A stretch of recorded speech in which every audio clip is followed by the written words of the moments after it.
कि जो अचानक सीज फायर हुआ उसको देश पूरा समझ नहीं पा रहा है, कोई नहीं समझ पा रहे हैं। ऐसा कभी होता नहीं है कि वो भी गुप्त तरीके से सीक्रेट रख के कैसे हो सकता है। पब्लिक डोमेन में बात आती है भाई कि हम चर्चा कर रहे हैं कि युद्ध कैसे रुके। हम भी नहीं चाहते युद्ध करना, क्योंकि सबसे अच्छा काम सेना ने ये किया, जिनको हम सब सलाम करते हैं।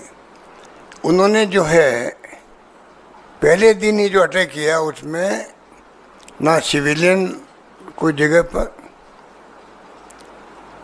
और ना कोई पाकिस्तान के सैनिक अड्डों पे भी नहीं किया, जबकि दुश्मन देश है वो अटैक कर सकते थे। सिर्फ और सिर्फ 9 जगह चुन करके उन्होंने अटैक किया जो आतंकवाद के अड्डे थे। तो पूरी दुनिया में इसकी तारीफ हुई और जो कुछ सेना कर रही थी सब अप्रिशिएट कर रहे थे। पहलगाम में जो घटना हुई तो जो लोग 26 परिवारों के अलावा भी देश के हर परिवार के अंदर दुख का आभास हो रहा था और वो सोच नहीं पा रहे कि इसका क्या सब क्या काम लें, संवेदना के लिए भी। ऐसे माहौल में देश चल रहा था, अटैक किया गया, बताया गया 100 लोग आतंकवादी मारे गए। सब कुछ ठीक चल रहा था, सब कुछ ठीक चल रहा था। और हमारा तो इतिहास रहा है, आज़ादी के बाद से ही हिंदुस्तान की फौजों ने कमाल ही किया है। गोवा से बात शुरू करें अपन, गोवा में तो 61 में शायद उसको हमने छुड़ा लिया पुर्तगालियों से। उस वक्त भी युद्ध हुआ था। बचपन मुझे याद है, जब मैं खुद स्कूल में पढ़ता था तब की बात है। 74 में सिक्किम को छुड़ा लिया। अमेरिका का दबाव हिंदुस्तान पे हर वक्त रहा है, चाहे गोवा हो चाहे वो सिक्किम हो। उसके बाद बांग्लादेश का तो 71 का आपको मालूम ही है। बांग्लादेश की घटना को भी हमने उसको और जो पॉलिसी एनडीए गवर्नमेंट की दबा के रखने की इतिहास को, उसके कारण से नई पीढ़ी तो पता ही नहीं, वो समझ नहीं पाएगी कि हो क्या रहा देश के अंदर। वो उसको गर्व करने की स्थिति नहीं रहेगी उनकी। किस प्रकार 2 टुकड़े कर दिए पाकिस्तान के। 93,000 सैनिकों को, कर्नल जनरल सबको सरेंडर करवा दिया। वो वक्त भी देखा हम लोगों ने। मैं खुद बचपन में गया था 71 के बाद के वक्त में। शरणार्थी शिविर लगे हुए थे वहाँ पर, 1 करोड़ लोग आ गए थे इंडिया के अंदर।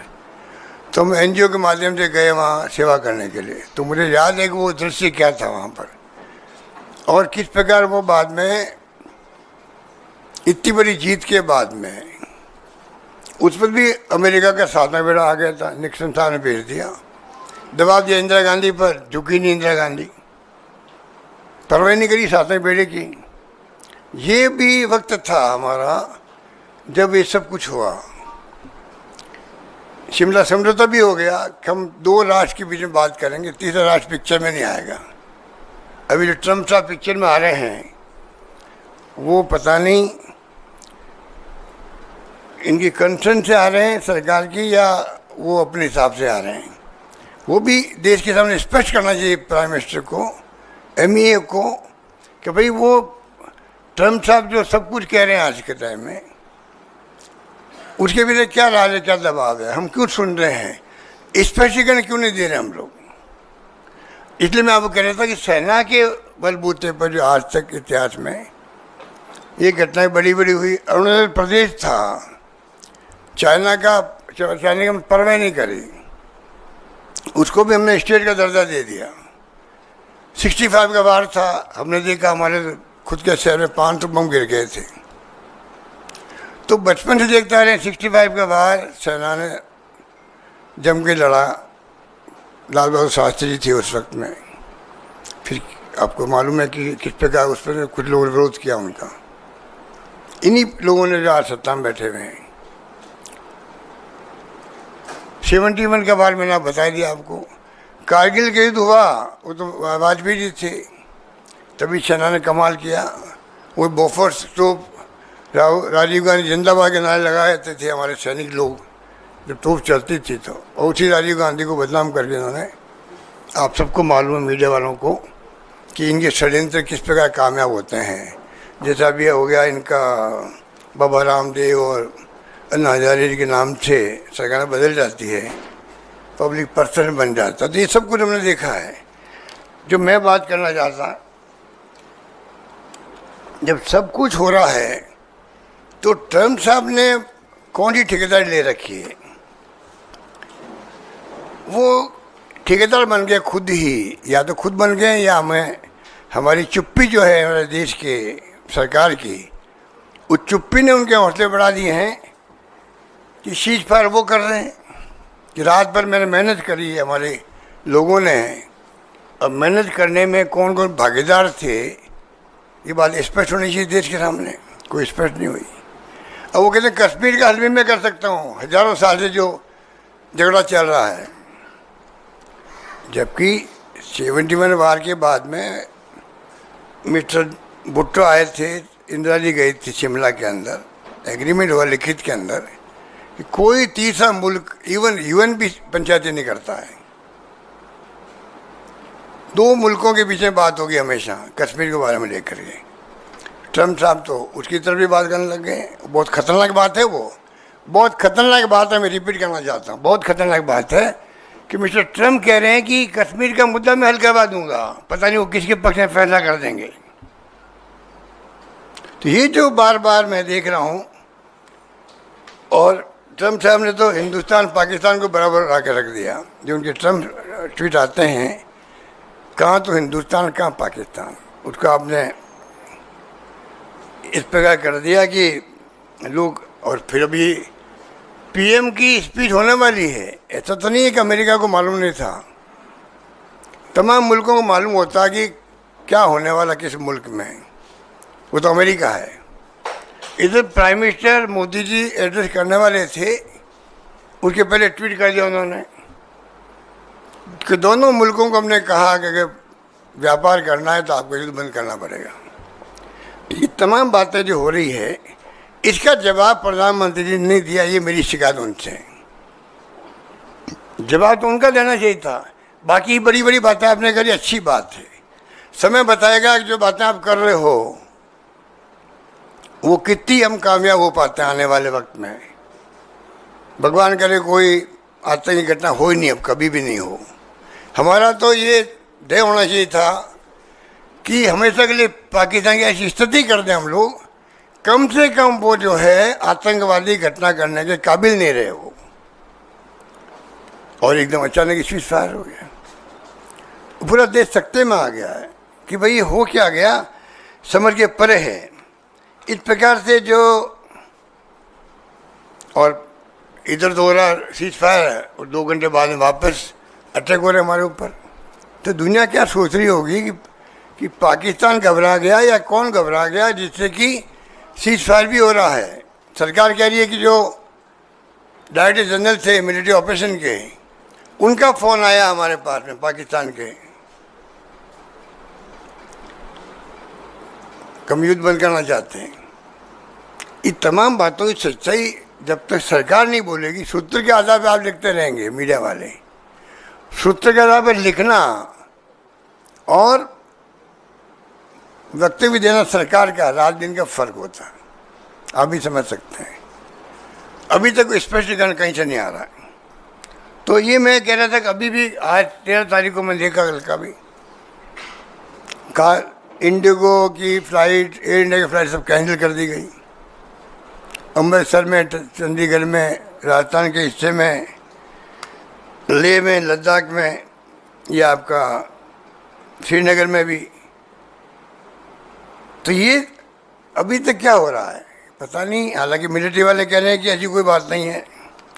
तो ये देश जानना चाहता है कि मोदी जी सरकार पे या आप पे कौन सा दबाव है, जिस कारण से हम स्पष्टीकरण नहीं दे पा रहे हैं। बल्कि मेरे हिसाब से, जो मेरा अनुभव कहता है, पहला ट्वीट आया था जब आपका मिस्टर ट्रम्प का कि सीज फायर के लिए फैसला हमने कर लिया,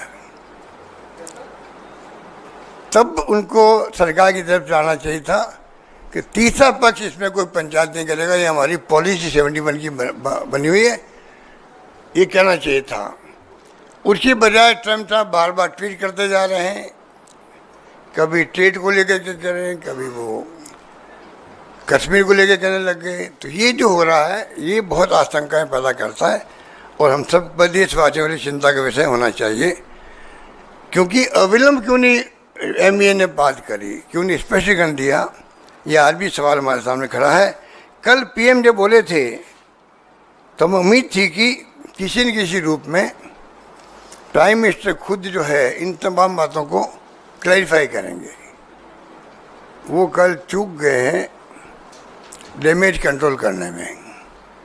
डैमेज बहुत भारी हुआ है सरकार को भी, क्योंकि जिस प्रकार से कहा तो इंदिरा गांधी ने 2 टुकड़े ही कर दिए पाकिस्तान के, सरेंडर करवा दिए सेनाओं को।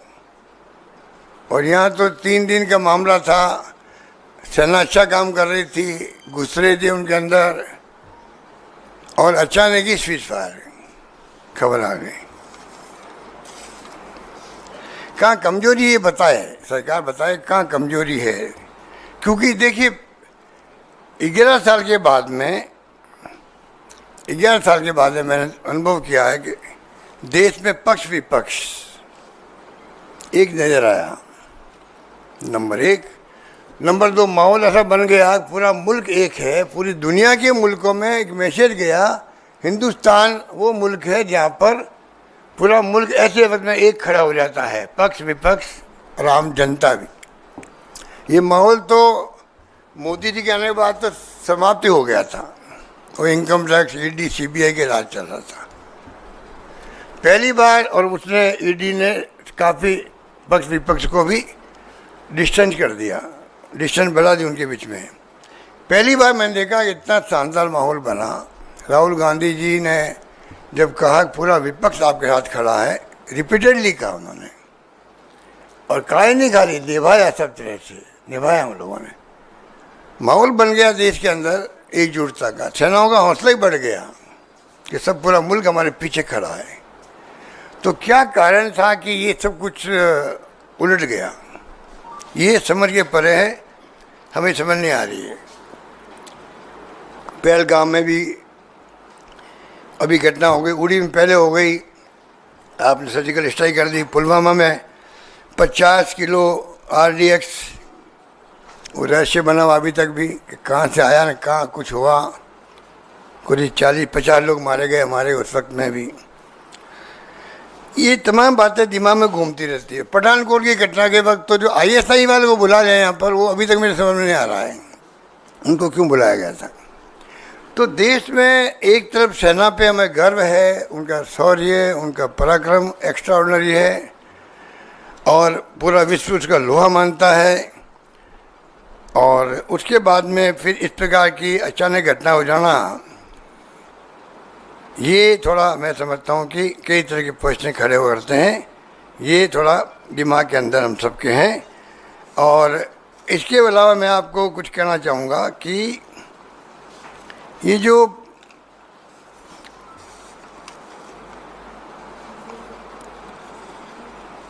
प्राइम मिनिस्टर ने कल जो एड्रेस किया उसमें वादे किए हैं, वो वादे आपने सुन लिए होंगे, इसलिए मैं पढ़ना नहीं चाहता कि बहुत ज़्यादा उसके अंदर बातें कही गई है, क्योंकि ऑपरेशन सिंदूर जो नाम रखा गया और उसी के अकॉर्डिंग टू एक्ट किया सेनाओं ने।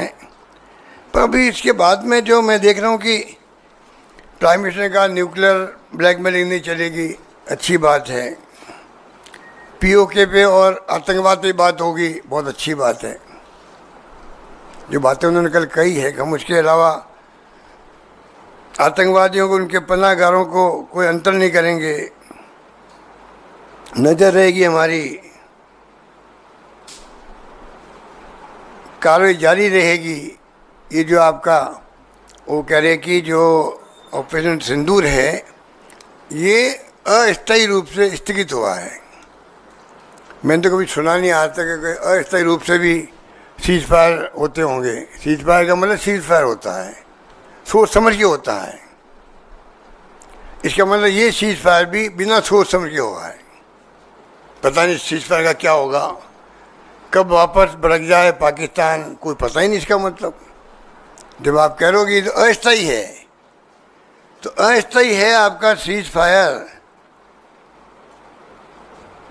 आतंक के विरुद्ध कार्रवाई जारी रहेगी, तो फिर आप बताइए ये ऑपरेशन तो स्थगित कैसे होगा आपका? इसका मतलब तो या तो दबाव में जो अमेरिका में बैठ करके टेलीफोन पे बात की होगी प्राइम मिनिस्टर से पाकिस्तान और हिंदुस्तान के, या एमईए के विदेश मंत्री से की होगी, पता नहीं। इतना बातें क्लियर होनी चाहिए सामने। तो ये इस तरीका जो मैं समझता हूँ कि जो अपनाया गया है। और फिर मैं कहना चाहूँगा कि जब पूरी विपक्ष आपके साथ हैं, पूरा विपक्ष साथ में आज भी आगे भी रहेगा, तो क्यों नहीं आप खुद भाग लें मीटिंग के अंदर। ऑल पार्टी मीटिंग की बात तो की जा रही है, उनको भाग लेना चाहिए।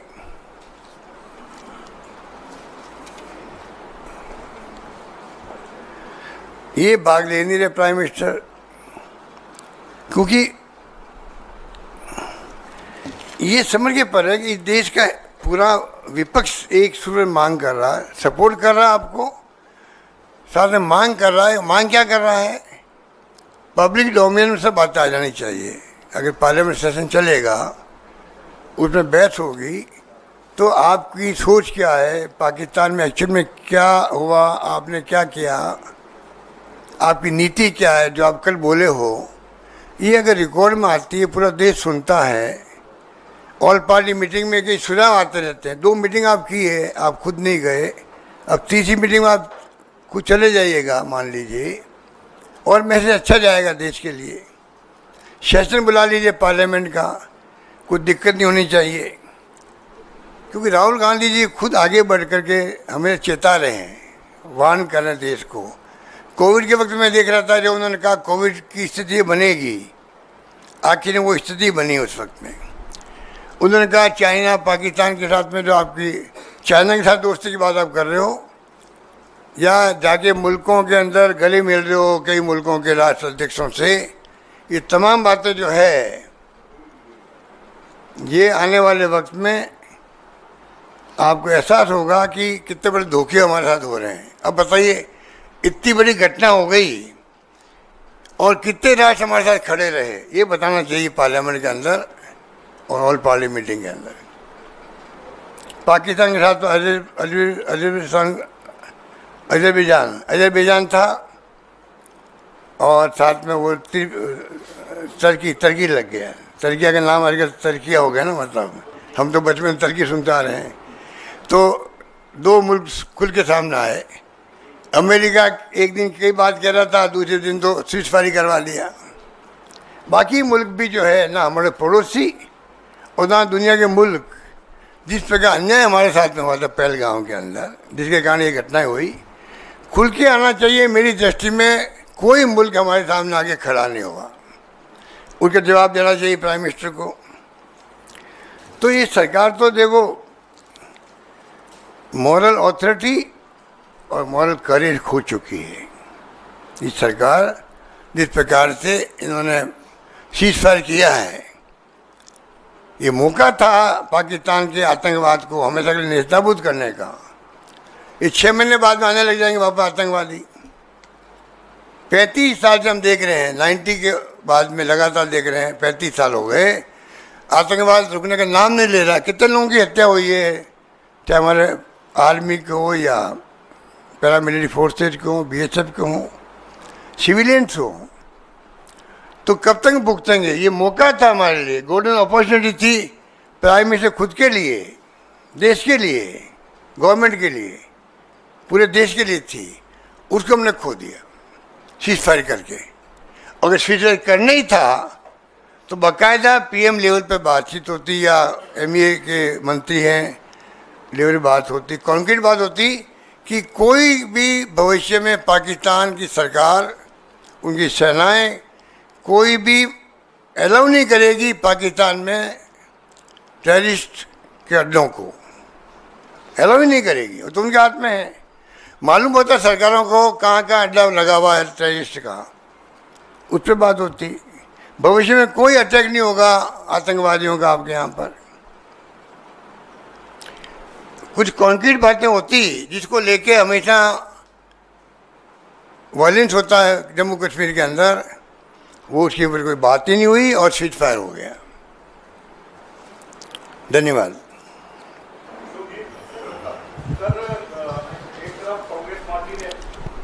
कांग्रेस पार्टी ने कहा कि हमने अपने सारे राजनीतिक कार्यक्रम इस दौरान स्थगित कर दिए। अब भारतीय जनता पार्टी की ओर से, जैसे कांग्रेस ने जय हिंद यात्रा निकाली थी सेना के सम्मान में, कल प्रधानमंत्री के जो राष्ट्र के नाम संबोधन हुआ, उसके बाद भारतीय जनता पार्टी पूरे देश में इसको सियासी तौर पर भुनाने के लिए सोशल मीडिया पर, मीडिया पर और जनता के बीच कैसे इसको ले जाना है, कैसे भारत की सरकार ने, प्रधानमंत्री मोदी ने पाकिस्तान को धूल चटाई, इसको लेकर एक बड़ा कैंपेन करने जा रही है। तो इसको कैसे देखते हैं आप लोग? पहले जो सर्जिकल स्ट्राइक हुई थी या बाद में फायरिंग हुई थी वहाँ जा कर के, उस वक्त माहौल देश का दूसरा था। इस बार जो ऑपरेशन सिंदूर हुआ है, पहलगाम की घटना हुई है, उसके बाद में एब्रप्टली अमेरिका ने पंचायती करके युद्ध को रुकवा दिया है या ऑपरेशन को रुकवा दिया है। इस पर जनता में बहुत भारी रिएक्शन है। उसे घबरा करके बीजेपी तिरंगा यात्रा निकाल रही है, जबकि कांग्रेस ने तिरंगा यात्रा तो शुरू कर दी पहले ही। मैंने ही भाग लिया दिल्ली के अंदर है पर। तो मुझे लगता है कि इस बार जो है ये घबरा करके मैदान में उतरे हैं, पर जनता अब समझ चुकी सच्चाई क्या है। ये मेरा मानना है। सर पीएम मोदी सर इधर इधर इधर सर इधर इधर इधर सर अभी पीएम मोदी आदमपुर एयरबेस पहुंचे हैं और ये वही एयरबेस है जिसको उड़ाने का दावा जो है वो पाकिस्तान ने किया था। कैसे देखते हो? देखिए, अब आपको लगातार मैसेज की राजनीति चलेगी। ये मैसेज देने की बात है, क्योंकि जिस प्रकार मैं फिर कहना चाहूँगा, इस घटना को इस देश का कोई भी नागरिक हल्के में नहीं लेगा। जिस प्रकार से रात के अंधेरे में छिप करके चुपचाप एग्रीमेंट हो गया सीज फायर के लिए, ये मामूली बात है। और वो अमेरिका की धरती पर अमेरिका का राष्ट्रपति पहले ट्वीट कर रहा है, जबकि हिंदुस्तान को आगे आके पहल करनी चाहिए थी।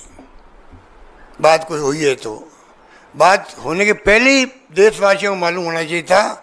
चर्चा चल रही, बात हो रही, हो सकता है कि सीज फायर हो जाए। कायदा ही होता है, जब कोई फैसला होता है दो राष्ट्र के बीच में, तो पहले पब्लिक के अंदर बात जाती है कि बातचीत शुरू कल हो रही है। हो सकता है कि फैसला सीज फायर का भी हो सकता है। जोधपुर के अंदर तो सुबह 10 बजे दुकानें बंद होने लग गई, ऐसा माहौल बन गया। और शाम को 4-5 बजे ट्वीट आ गया मोदी, वो ट्रम्प साहब कहा कि वो तो सीज फायर हो गया। लोग सब हंसने लग गए कि दिन भर क्यों ये मेहनत कर रहे हैं हमसे। तो ये घटनाएं कई जगह हो रही है, अमृतसर में भी हो रही है, चंडीगढ़ में भी हो रही है, बाड़मेर में भी हो रही है, जैसलमेर में भी हो रही है। तो ये मैं इसलिए कह रहा हूँ आपको कि ये दिन तो समझ जाएंगे लोग। सर प्रधानमंत्री ने कहा कि भारत सरकार, इतनी जोरदार आवाज है कि आपकी सर एकदम से माइक का ना वो ऊपर हो गया। काफी दिन बाद मेरे मुझसे मिली हो जी, तो इसलिए आप गुस्सा निकाल रही हो। नहीं नहीं सर, मैं गुस्सा क्यों निकालूंगी सर। माइक का लेवल थोड़ा ऊंचा हो गया अचानक से। सर एकदम से लेवल ऊंचा हो गया, आपसे कैसे गुस्सा हो सकता है सर कोई।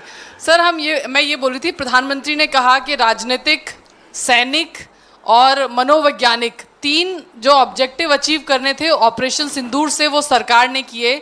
पाकिस्तान के में घुसकर टेरर बेस को ख़त्म किया, इंडस वाटर ट्रीटी जो है वो अबेंस में डाली, और उनको सरकार को लगता है कि अचीव जो करना चाहती थी वो कर लिया ऑपरेशन सिंदूर से। क्या प्रिंसिपल ऑपोजिशन पार्टी कांग्रेस को लगता है कि ऑपरेशन सिंदूर से और भी कुछ बहुत ज़्यादा अचीव किया जाना चाहिए था, और एक एडवांटेजियस पॉइंट से पीछे हट करके सरकार जो है आई, जिस तरह से आप कह रहे हैं कि सीज फायर से सबको अचंभा हुआ या आश्चर्य हुआ? नहीं, देखिए, अगर सेना का मैं समझता हूँ कि जो पब्लिक ओपिनियन थी देश के अंदर, सेना की कार्रवाइयाँ उसके अकॉर्डिंग चल रही थी। देश में जो माहौल बन गया था, जिस प्रकार की निर्मम हत्या की गई पत्नी और बच्चों के सामने, एक ऐसा माहौल बन गया था, उसके हिसाब से तमाम वो एक्शन करने थे उनको। शायद वो तो आर्मी वाले जानते, एयरफोर्स और नेवी वाले जानते हैं, पर उनके दिमाग में बात रही होगी। उनको विश्वास में लेके या देश को विश्वास में लेके अगर कोई फैसला होता तो मानते हैं भाई कोई कॉन्क्रीट आगे के लिए वादे हुए हैं, लिखित में वादे हुए हैं, और देश में अब हमेशा के लिए शांति कायम हो जाएगी। वो स्थिति नहीं बन पाई है। और मेरा मानना है टेरर और टॉक, टेरर और ट्रेड, खून और पानी, ये तो इसमें तो मास्टरी है मोदी जी की। देखिए बोलने के अंदर कि वो ऐसे शब्द गढ़ते हैं जो मतलब मैसेज देने का प्रयास करते हैं। वो अपनी जगह हो सकते हैं, पर वास्तव में जो 5 से पहले फैसले किए, पानी का किया है, एम्बेसीज का किया है, जो भी किए हैं, अब ये जो आपका सीज फायर का जो एग्रीमेंट होगा या बातचीत होगी, जो शायद कल भी हुई है, अब भी होगी, अब देखना हमें ये है कि आगे आने वाले वक्त में क्या क्या फैसले वापस लेते हैं या नहीं लेते हैं, और क्या स्थिति बनती है। क्योंकि उन्होंने कई वादे किए हैं कि कोई अटैक होगा, आतंकवाद, तो हम उसको उसी रूप में लेंगे, अटैक के रूप में लेंगे। तो बातें तो बहुत कही उन्होंने, पर स्थिति ऐसी बन गई कि जिस प्रकार आपने ये सीज फायर किया है और पंचायती अमेरिका ने करी, आप बिलीव नहीं करेंगे, आम पब्लिक भी जो मतलब कम पढ़ी लिखी हो सकती है, पर मिस्टर ट्रम्प का जो मैसेज आया है ना, उसको किसी ने लाइक नहीं किया है, ये मैं कह सकता हूँ। गहलोत साहब, मेरा सवाल आपसे ये है कि आप कह रहे हैं कि हाँ, आप ये कह रहे हैं कि बहुत कुछ किया जाना चाहिए था, बहुत कुछ कर सकते थे, लेकिन सरकार नहीं कर पाई। क्या आपको लगता है कि पाक अधिकृत कश्मीर? नहीं, मैंने ये तो नहीं कहा जो आप बोल रहे हो। मैंने कब कहा? आप किस दुनिया में चले थे? नहीं, आपने ये नहीं कहा कि बहुत कुछ कर सकते थे। आप सोच के आए घर से, वो पूछ लिया मुझे आपने। तो मोदी जी बहुत कुछ कर सकते थे, आपको लगता है? मैंने कहा सेना ने वही किया जो नहीं, जनता का मानस था, उस ढंग से काम। मेरा सवाल सुन लीजिए। मेरा सवाल ये है कि क्या मौका था कि पाक अधिकृत पर कब्जा कर लिया जाता? एक मौके को चूक गए प्रधानमंत्री मोदी जी। अगर आपकी सरकार आएगी, मान लीजिए कभी भविष्य में आती है, तो क्या आप लोग पीओके पे कब्जा करेंगे? देखिए, ये मामला कोई आजकल चल नहीं रहा है। ये ऐसे मामले होते हैं जो AICC के प्लेटफॉर्म पे बैठ के तय नहीं होते हैं, और मैं कौन होता हूँ यहाँ बैठ कर फैसला करने वाला। ये मामले जो है सरकार के होते हैं। क्या स्थिति कब बनती है कोई नहीं कह सकता है, इसलिए इस पर मैं कोई कमेंट नहीं कर सकता कि ये क्या कर देते। अब मोदी जी की दिमाग, खुद के दिमाग में, उनके रक्षा मंत्री के दिमाग में, उनके विदेश मंत्री के दिमाग में, उनके गृह मंत्री के दिमाग में, और सेना के बातचीत हुई होगी, कई बार हुई होगी बातचीत। अब वो तमाम बातें आपको हमको नहीं मालूम है, तो हम कैसे कह सकते हैं कि उनके दिमाग में क्या होगा पीओके के बारे में। सर, आपने, मेरा सवाल ये है कि 1971 से तुलना की जा रही है इस युद्ध को, तो कहा जा रहा है कि 1971 में आपने 2 टुकड़े कर दिए, लेकिन आज की तारीख में शायद ये युद्ध इसलिए नहीं हो सकता है कि न्यूक्लियर कंट्री हैं दोनों। इस बात का तर्क दिया जा रहा है बीजेपी की तरफ से। हालांकि प्रधानमंत्री ने कहा कि इसकी धमकी नहीं चलेगी न्यूक्लियर दोनों कंट्री होने का। आपको लगता है कि न्यूक्लियर कंट्री दोनों है, इस वजह से वार लंबा नहीं चल सकता है, नहीं खींचा जा सकता है आज की तारीख में? दोनों कंट्री के बीच में न्यूक्लियर कंट्री, दोनों न्यूक्लियर वार कर सकते हैं। न्यूक्लियर वार, देखिए न्यूक्लियर वार की तो PM ने कहा ही है कि इनके ब्लैकमेलिंग में हम नहीं आएंगे। तो ये कोई कंट्री कोई कहे, वो कोई, उसको तो किस रूप में हम कह सकते हैं। हिरोशिमा नागासाकी पे जो हमला हो गया, तो उस पर में क्या स्थिति रही होगी, पर ये ऐसे मामले जिस पर कोई कमेंट नहीं किया जा सकते हैं। जो पाकिस्तान ने कहा वो आपने सुन लिया, हमने सबने सुन लिया। PM ने जो कहा है कि ब्लैकमेल में नहीं आएंगे, वो हमने सुन लिया। इस जगह मैं इसमें कुछ नहीं कर सकता। सर, आपने अभी इधर आपने अभी कहा कि सडन सीज फायर हो गया और सेना अपना काम कर रही थी अच्छी तरह, और आपने स्पेल आउट नहीं किया कि क्या ऐसा चीज़ था जो रह गया करने से। So can you spell out कि क्या चीज़ ऐसी रह गई जो सेना कर सकती थी जो नहीं कर पाई? क्योंकि सेना ने तो कहा है कि ऑपरेशन हमारा सक्सेसफुल रहा और ऑब्जेक्टिव अचीव हो गया, तो आप कह रहे हैं कि कुछ रह गया था, पूरा सबक सिखा देते, तो क्या ऐसी चीज थी जो रह गई? यार आप भी इनकी तरह क्वेश्चन कर रहे हो कि मैंने पीओ को नहीं कहा। मैं कब कह रहा हूँ भाई? मैंने पीओ के नहीं कहा, मैंने कहा क्या ऐसी चीज रह गई? नहीं, मैं ये कह रहा हूँ कि सेना ने जो कुछ भी किया आप सबका मूड दे के किया है, ठीक है। आगे पाकिस्तान किस प्रकार बिहेव कर रहा है, मेरे हिसाब से तो पाकिस्तान जिस रूप में बिहेव करता भी फिटिंग जवाब हमारी सेनाएं देती, इसमें कोई दो राय नहीं है। बता भी दिया, हमने अटैक किया उनके अड्डों पर जहाँ टेररिस्ट थे, उन्होंने जब अटैक करना वापस शुरू किया तो माकूल जवाब दिया गया, इसमें कोई दो राय नहीं। आप खुद देख रहे हो कि माकूल जवाब दिया। अब मीडिया में क्या क्या खबरें आती हैं दोनों तरफ से, उसको मैं एक तरफ कर देता हूँ, उसमें मैं जाना भी नहीं चाहता। तो ये स्थिति है, बाकी तो क्या स्थिति बनती, फुल वार होता कि नहीं होता, ये तमाम क्वेश्चन वाक्शन है। हेलो सर, सर एक सर प्राइम मिनिस्टर ने कहा, नरेंद्र मोदी ने कहा, this is not an era of war, इधर it is also an era, ये ना वॉर का दौर है, ना ही टेररिज्म का दौर है। तो ऐसे में आपको क्या लगता है? क्या वापस बोले क्या? जो प्राइम मिनिस्टर ने सर कहा कि this is not an era of terrorism, not an era of war, not it is an era of terrorism. तो जब टेररिज्म ठीक है के खिलाफ कार्रवाई करने की मांग हो रही है, तो ऐसे में आप जब कह रहे हैं कि वॉर नहीं है, टेररिज्म भी नहीं है, तो what is the strategy to counter terrorism? You are saying कि we will go against terrorism. कल आपने देखा प्राइम मिनिस्टर का जो उनके एड्रेस था, दैट वाज मोर थ्रेटनिंग कि अगर भविष्य में पाकिस्तान ऐसा करता है कि तो वी विल रिटेलिएट। बट क्या ऐसा स्ट्रेटजी बार बार हो रहा है? We have seen Pulwama, then Pahalgam again recently. तो आपको क्या, अपोजिशन को क्या लगता है, what should be the long term strategy to counter this terrorism? देखिए, मेरे ख्याल से उन्होंने ये कहा कि ये युग जो है ये टेररिस्ट का भी, उसका भी नहीं, वार का भी नहीं है, वार का भी, वही मैं कह रहा हूँ। तो वो तो उनका एक, मैं समझता हूँ कि जो स्पीच का पार्ट मैं समझता हूँ कि वो, पर ये तो परिस्थिति बनाती है। जो स्थिति बन गई पहलगाम में, वो परिस्थिति क्रिएट हो गई, इसलिए ये तो हुआ ना। इसलिए पीएम को ही जाके कहीं पूछना उस बात को। तो थैंक यू सर एक क्वेश्चन सर। थैंक यू भाई।